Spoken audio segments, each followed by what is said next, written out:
Hello friends, मैं Sanjay Kumar S के study centre पर आपका स्वागत है। लास्ट वीडियो में हमने exercise 16.2 surface area and volume के क्वेश्चन नंबर 10 तक देख लिए। अब है क्वेश्चन नंबर 11। क्वेश्चन नंबर 11 है, एक बेलनाकार बर्तन में 30,800 सेंटीमीटर क्यूब पानी भरा जा सकता है। यदि बर्तन की भीतरी त्रिज्या 14 सेंटीमीटर है तो उसका भीतरी वक्र पृष्ठ ज्ञात कीजिए। तो देखो, बेलनाकार बर्तन की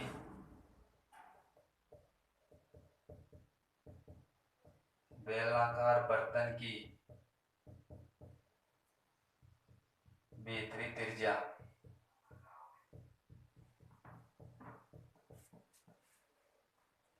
दी हुई है 14 सेंटीमीटर। बेलनाकार बर्तन की ऊंचाई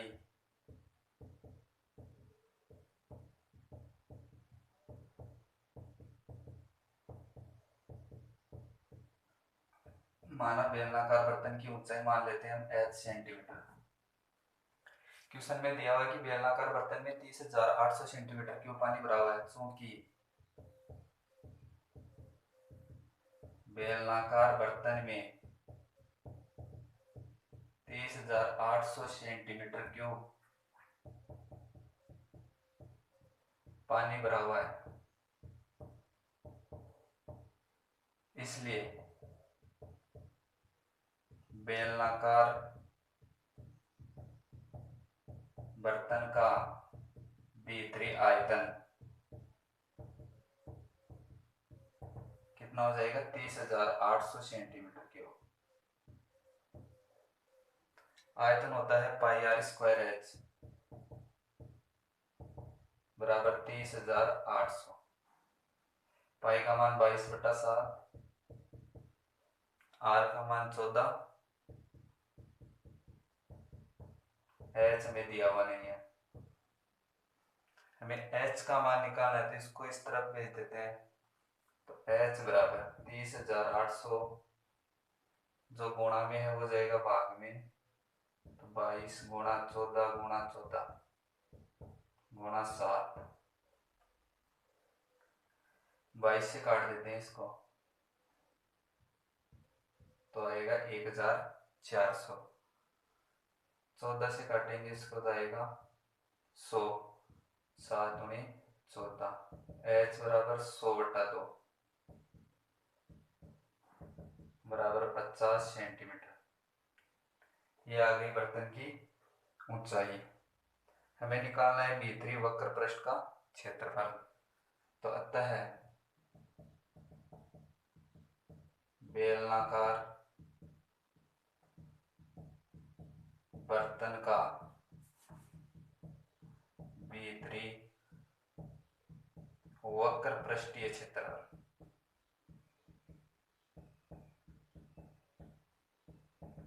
बराबर होता है 2πRh। 2 गुणा पाई का मान 22/7 गुणा आर का मान 14 गुणा एच का मान 50। 7 दूनी 14, 2 गुणा 22 गुणा 50। इनको मल्टीप्लाई करेंगे, 2 और है साथ में, इनको मल्टीप्लाई करेंगे तो आएगा 4,400 वर्ग सेंटीमीटर। ये हमें इसमें निकालना था। ये था अपना क्वेश्चन नंबर 11। अब चलते हैं हम क्वेश्चन नंबर 12 पर। तो देखो क्वेश्चन नंबर 12। क्वेश्चन नंबर 12 है, एक खोखले बेलन की मोटाई 2 सेंटीमीटर है, इसका भीतरी व्यास 14 सेंटीमीटर तथा ऊंचाई 26 सेंटीमीटर है। बेलन के दोनों सिरे खुले हुए हैं। खोखले बेलन का संपूर्ण पृष्ठीय क्षेत्रफल ज्ञात कीजिए। ये बेलन बनाया हुआ है, खोखला बेलन, इसकी ये रही मोटाई 2 सेंटीमीटर और भीतरी व्यास दिया हुआ है 14 सेंटीमीटर। तो देखो खोखले बेलन का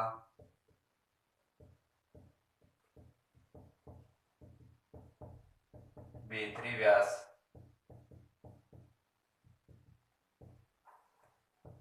14 सेंटीमीटर। तो भीतरी त्रिज्या व्यास की आधी होती है, 14/2 बराबर 7 सेंटीमीटर। ये रही भीतरी त्रिज्या। अब इसकी मोटाई 2 सेंटीमीटर है, तो बाह्य त्रिज्या कितनी हो जाएगी? 9 सेंटीमीटर। तो खोखले बेलन की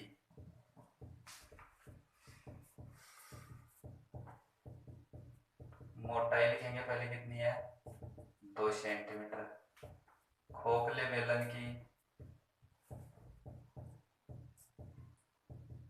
बाह्य त्रिज्या 7 + 2 बराबर 9 सेंटीमीटर। बाह्य त्रिज्या को कैपिटल आर से लिख देते हैं। अब हमें क्या निकालना है कि खोखले बेलन का संपूर्ण पृष्ठीय क्षेत्रफल निकालना है। ऊंचाई कितनी दी हुई है बेलन की? ऊंचाई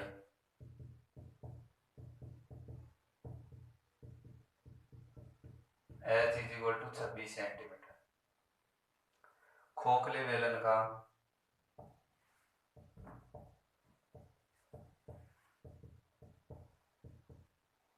संपूर्ण पृष्ठीय क्षेत्रफल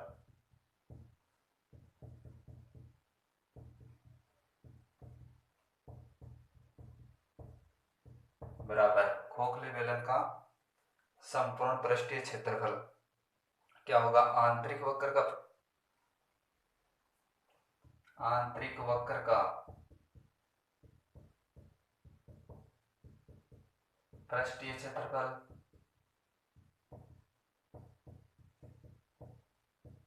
प्लस बाह्य वक्र का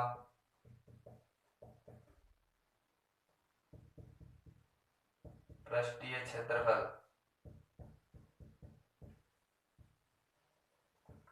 प्लस 2 बाह्य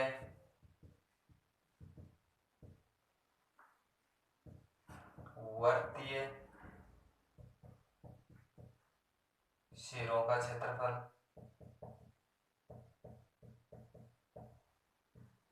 माइनस भीतरी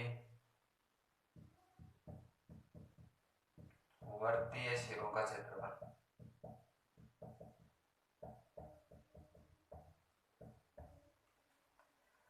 खोखले बेलन का संपूर्ण पृष्ठीय क्षेत्रफल का सूत्र क्या बन गया? आंतरिक वक्र का पृष्ठीय क्षेत्रफल प्लस बाह्य वक्र का पृष्ठीय क्षेत्रफल प्लस 2 से गुणा इसलिए करवाया क्योंकि वर्तीय भाग 2 है, एक ऊपर एक नीचे। तो बाह्य वर्तीय सिरे का क्षेत्रफल और भीतरी वर्तीय सिरों का क्षेत्रफल। आंतरिक वक्र का पृष्ठीय क्षेत्रफल हो जाएगा 2πrh प्लस बाह्य वक्र का पृष्ठीय क्षेत्रफल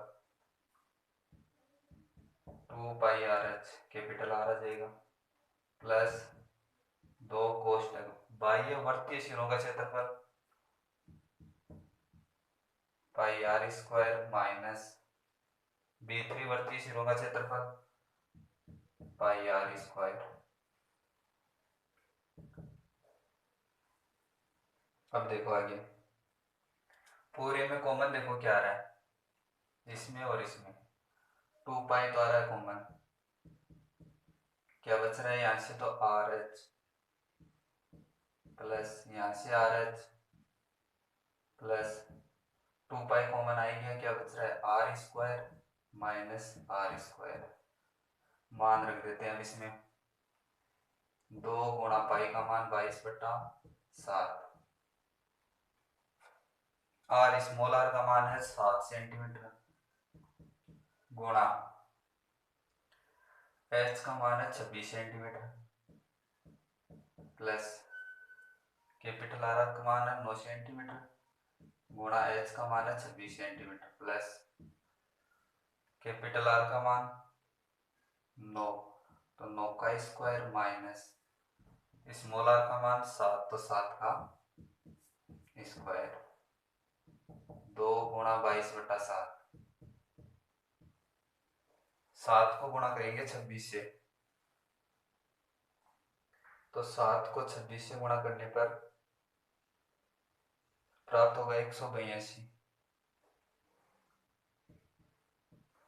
प्लस 9 को 26 से गुणा करेंगे आएगा 234 प्लस 9 का वर्ग 81 माइनस 7 का वर्ग 49।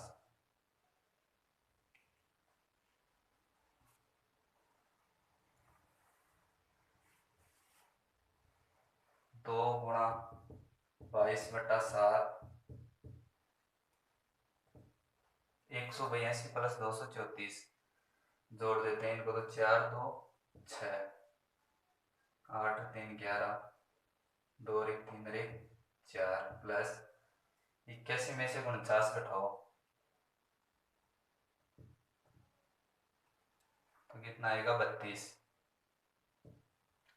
तो 2 गुणा 22/7 गुणा इनको जोड़ देते हैं,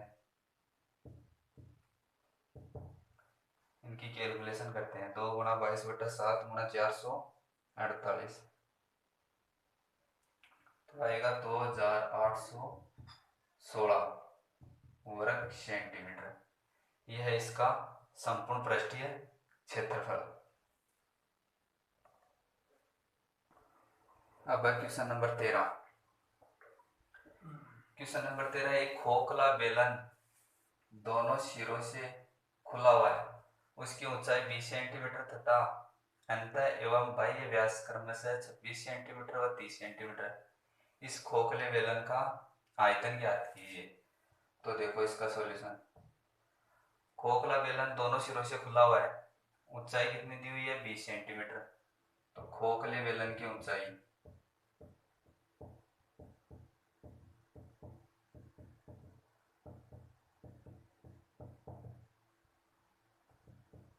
h बराबर 30 सेंटीमीटर।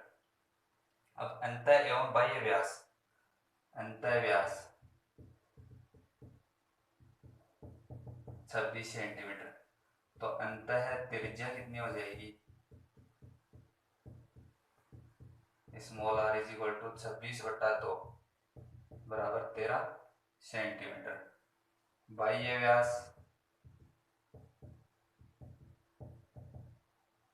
30 सेंटीमीटर।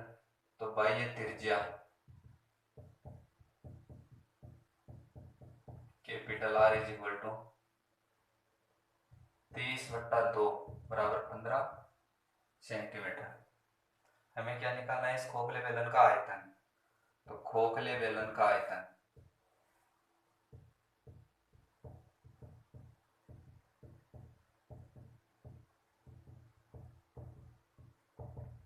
बराबर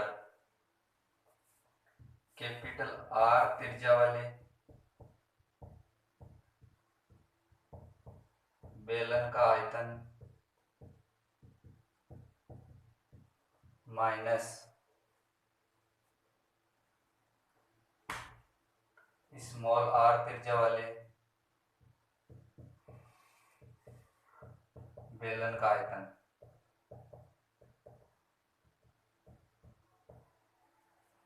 कैपिटल R त्रिज्या वाले बेलन का आयतन होगा पाई r square h minus small r त्रिज्या वाले बेलन का आयतन होगा पाई r स्क्वायर h।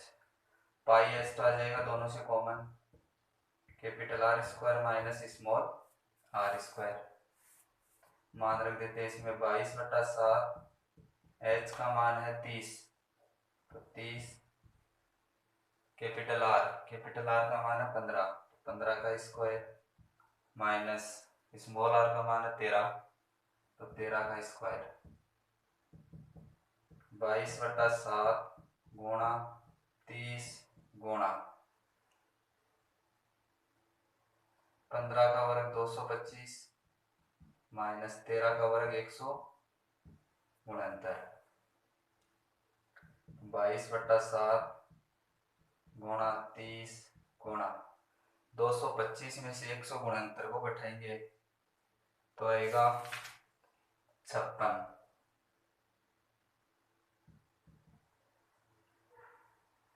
सॉरी, इसमें खोखले बेलन की ऊंचाई 20 सेंटीमीटर दी हुई है, तो हमें कितना लिखना है 20। ऊंचाई का मान है 20।